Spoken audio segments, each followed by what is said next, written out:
guys, welcome back to another Pokemon Sun and Moon Wi-Fi battle. Today I've got a match against Naomi from Twitter, and I'm using the same Sandstorm team as I was in the last video because I do want to get some more use out of these bad boys. It's definitely a really fun team to use.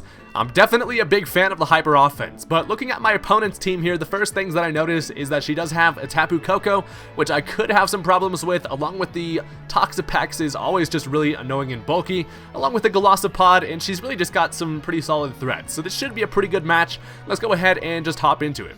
So from the look of the team preview, I wasn't really sure what she was going to want to lead off with, so I just decided to throw out my usual lead, which is Rocky Balboa the Gigalith, as she ends up leading off with the Passimian. I'm guessing she expected Gigalith, and I don't really want to take a close combat to the face, but I'm also expecting this thing to probably want to be some type of pivot on the first turn. A lot of the time you do see U-turn, and I am expecting this thing to be Choice Scarfed right off the bat here. So I do get up my Sandstorm, as she's just going to go straight for the U-turn, expecting a switch there. So that's actually really good for me, and this allows me to freely get up my layer of Stealth Rock. So she now switches into the Toxapex, and this thing is kind of annoying. I do have Earthquake on this Gigalith.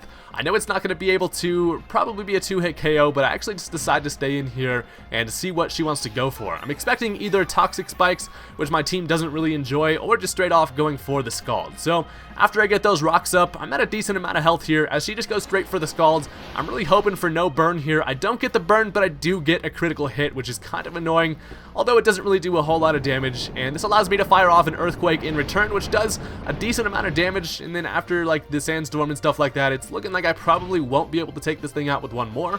Plus, it is pretty important that I do keep Gigalith around because this team definitely relies on the Sandstorm being brought back out. So I'm going to go ahead and switch out Balboa here, as I'm just going to switch into my Como-O, and she actually makes a double switch herself, and she decides to switch into her Golisopod, which I'm guessing she probably just wanted to take an Earthquake and then be able to fire off a nice water attack in return.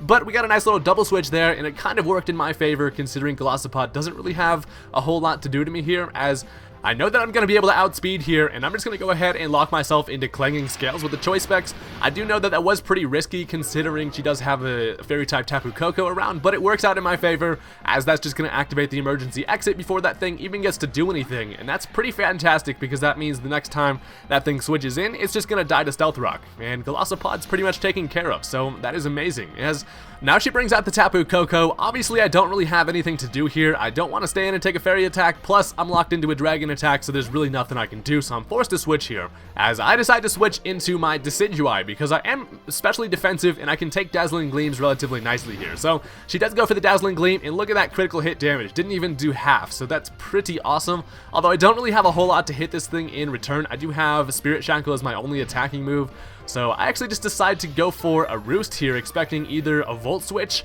or some type of other hard switch just to be able to get Robin Hood back up to fight in shape here. So she actually just stays in and goes for another Dazzling Gleam. It's not going to be a critical hit this time. It's going to knock me down to 35 HP, as I'm just going to go ahead and Roost. And honestly, I have no problem staying in here and roosting all day considering the Sandstorm is doing some damage to that thing, plus its Life Orb is really just taking the toll. So that's pretty awesome. The Tapu Koko is at about half health at this point, and that's really good. This team, its main objective is to really just kind of whittle things down to the point where my fast sweepers in the Sandstorm can be able to really just finish things off. So I'm really not too worried about Tapu Koko at this point. I do still have my Alolan Dugtrio who can just handle shit, and she now decides to go for the U-turn, as that's going to knock me down to about half, and she's going to switch into Layla, which is the Passimian. So this thing comes out here just playing with some balls as per usual, as I just end up going for the Spirit Shackle actually, just trying to get some a little bit more damage there. I probably should have gone for the Roost, but the Spirit Shackle is going to do a little bit to Layla here, as the Sandstorm is going to go ahead and just do its thing.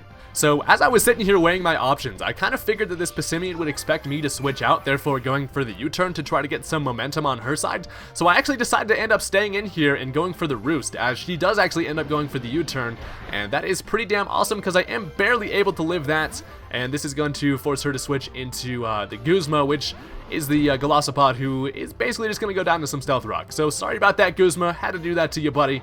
But I'm pretty happy about it because I was able to get a basically free Roost here, and Decidueye is looking pretty solid here. Basically just sitting here roosting up a damn storm, kind of just being lazy, but, you know, just doing my thing. So the sandstorm is going to go away, which is honestly not that big of a deal. Obviously, I'm sitting in here with Decidueye, so I don't gain anything really from the sandstorm, and the electricity is going to go away from the battlefield. So we got a nice little blank battlefield here finally, as she's now going to go into the Miniar, and I'm kind of afraid of this thing, but my main objective here is I know that she's probably going to want to go for the Shell Smash to try to get a little bit of a sweep going. So all I need to do here really is just go for the Spirit Shackle just to knock this thing down to the point where I know I'll be able to take it out later. So I am going to eventually have to sack off Decidueye here, but I do have an answer, and that is my Lichen Rock with the Acela Rock, which is priority rock move, which will be able to take this thing out. Although she does have the White Herb, which is going to bring her defenses back to normal, so my Spirit Shackle is not going to really be able to do a whole lot, but it's looking like at that point, obviously, I will be able to take care of it with a Life Orb or Lichen Rock. So that's pretty cool. Robin Hood's over here eating some leftovers, and at this point,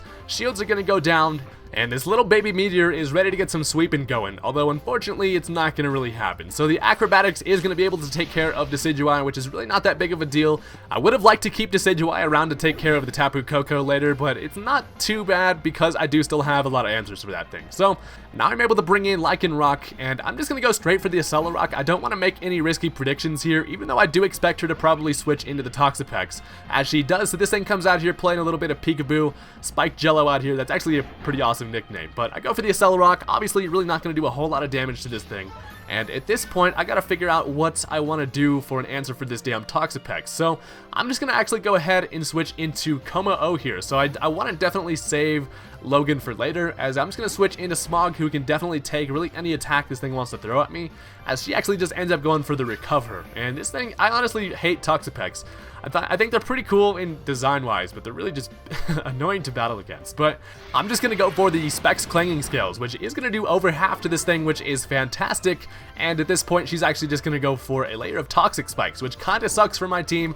I don't really have an answer for that. Decidueye does have Defog, but obviously that thing is now dead. So I'm going to have to deal with the Toxic Spikes, although it's looking like I've set myself up at this point in the match to really be able to maybe get some sweepage going on later. So I'm now going to expect her to switch into the Tapu Koko, seeing as I locked myself into a dragon move. So this allows me to switch into Balboa yet again, which is going to bring back out the Sandstream, which is pretty awesome because my team definitely likes that. So she does actually end up switching into the Tapu Koko here, and I was considering if I should switch out or just let this thing take care of my Gigalith, therefore I could just switch into whatever I wanted after that. But yeah, so the Electric Surge happens. That's going to go ahead and just run across the battlefield, making things all yellow and shit, as he's going to get hit by some little bit of Sandstorm there, as I'm going to get, you know, hurt by my poison.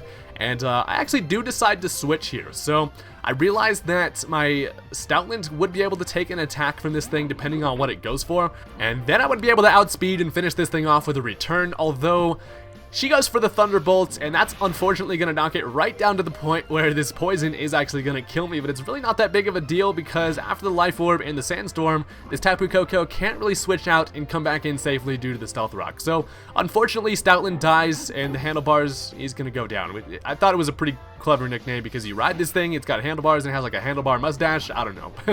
But I'm now going to switch back into my Lichen Rock, as I actually didn't expect her to want to switch out here. Considering that thing just dies to the next incoming Stealth Rock, I kind of expected it to just stay in, so I just went straight for the Acela Rock, as Spike Jello just comes back out playing some more damn Peekaboo, and I really just want this freaking Toxapex taken care of. I do still have Alolan Dugtrio in the back of my team, who I've pretty much just been saving as an answer for this freaking Toxapex. So this thing's at about half after the leftover in the Sandstorm. It's sitting at a little bit above half here, and Logan really just does not have a whole lot to go for here. I could go for the Stone Edge. That's really my only other option, but I actually just decided to switch back into my Como-O, who's still chilling at like full health, as I come in and get a little bit of poison, as she actually ends up going for the Recover yet again, and I'm like, damn you Toxapex, stop healing, you Regenerator, you're just super annoying and you're all bulky and shit.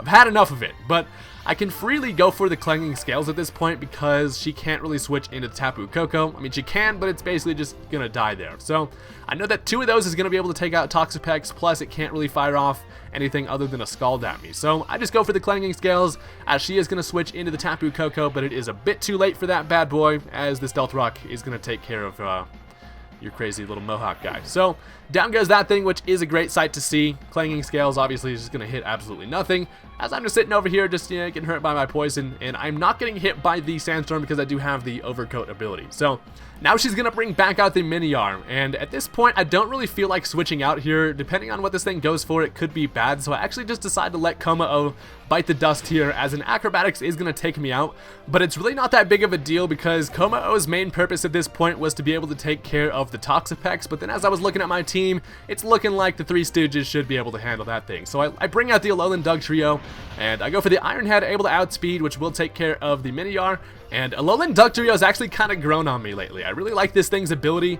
In the Sandstorm, its Sand Force ability raises the power of Ground, Rock, and Steel type moves. So this thing can hit hard as fuck while also looking fabulous in the process with all my crazy hairdos. So in comes the Toxapex, and an Earthquake is actually going to be able to take care of the Toxapex. So thank God the Spike Jello goes down, and Dugtrio, that was a swell job you did there, buddy. I'm proud of you. So getting hurt by a little bit of Life Orb, not that big of a deal because all she has left is the Passimian and the Alolan Marowak. So in comes the Passimian, and I honestly was kind of afraid still that this thing is Choice Scarfed. It would be able to outspeed my Dugtrio. So I actually decided to switch out here and just go into Balboa, who is going to set up the Sandstream one last time, as this thing just finishes me off with a close combat. So in comes the ability. That's kind of nice, just bringing out some more sand, just getting all up in this thing's eyes and stuff. That would just be absolutely terrible. This Passimian does not have any damn goggles, so that would kind of suck. But down goes the Gigalith, as at this point, I honestly was still afraid of this thing being Choice Scarfed. I was like, fuck, man, even with the sand